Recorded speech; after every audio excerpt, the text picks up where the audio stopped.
झारखंड सरकार के मंत्री सुदेव सोनू ने वन विभाग के अधिकारियों के साथ शनिवार को 12 बजे खंडोली पर्यटक स्थल का निरीक्षण किया। बताया गया कि खंडोली पर्यटक स्थल का बहुत जल्द विकास होने वाला है। अब यहाँ घूमने आने वाले पर्यटकों को न सिर्फ डैम में बोटिंग और पहाड़ पर चढ़ाई करने का अवसर मिलेगा, बल्कि बहुत जल्द यहाँ इको टूरिज्म हाट बनाया जाएगा। इतना ही नहीं, खंडोली पर्यटक स्थल में इको टूरिज्म हाट के अलावे dedicated picnic spot, Marine drive बनाने का निर्णय लिया गया है।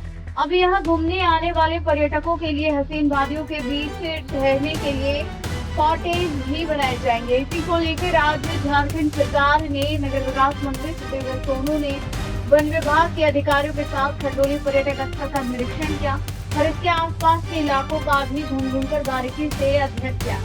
इस दौरान मंत्री सुदेव सोनू ने बताया कि खंडोली पर्यटक स्थल में न सिर्फ गिरिडीह बल्कि आसपास के कई राज्यों में भी पर्यटक काफी संख्या में यहाँ घूमने के लिए आते हैं। ऐसे में इस पर्यटक स्थल का विकास होना काफी जरूरी है। उन्होंने कहा, खंडोली डैम और पहाड़ के अलावे आसपास का पूरा इलाका खाली पड़ा हुआ है और ठंड के मौसम में यहाँ पर्यटकों की काफी संख्या में भीड़ उमड़ती है।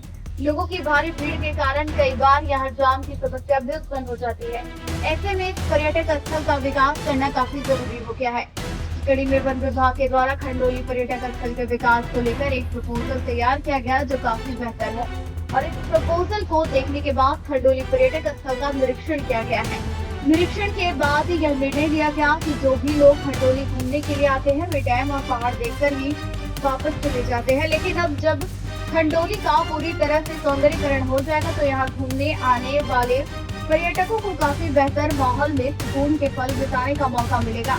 उन्होंने कहा कि बहुत जल्द खंडोली डैम के आसपास के खाली पड़े इलाकों में 8 eco tourism hot spot, dedicated picnic spot, Marine Drive के अलावे पर्यटकों की सुविधा के लिए कई सौंदर्यीकरण कार्य किए जाएंगे। इसके बाद यहाँ का और भी विकास होगा, पर्यटकों की संख्या और भी ज्यादा बढ़ेगी।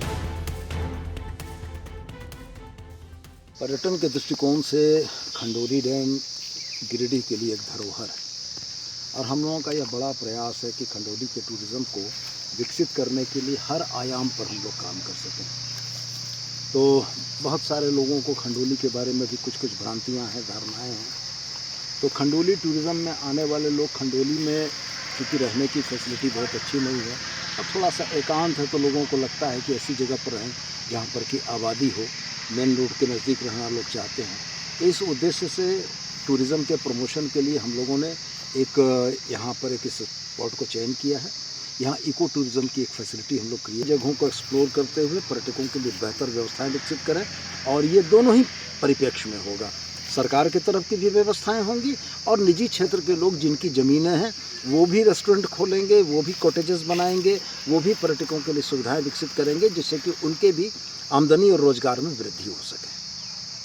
ये है कि अभी देखेंगे कि आप खंडोली का एक साइड जो है सर ने कहा कि 15% जो हिस्सा है वही है। फिर हमने इसमें सर के जैसे निर्देशन में उसको एक जो रोड आप आए होंगे बन रहा है, बर्ड्स भी यहाँ पे रहे हैं। अभी हाल में हम लोगों ने जो बर्ड सर्वे कराया है अराउंड 70 वैरायटीज़ बता रहा हूँ, नंबर्स तो कई गुना ज़्यादा होंगे। वैरायटीज़ जो बर्ड्स से स्पीसीज़ है वो यहाँ पे हमें मिले हैं और जिसमें कि कई साइबेरी मतलब कि मंगोलियन के जो स्पीसीज़ मंगोलिया से जो ठंड के समय में माइग्रेट करके जो आते हैं यहाँ पे आते हैं रूस्ट करने के लिए, तो वो भी बर्ड्स यहाँ पे दिखते हैं उस समय।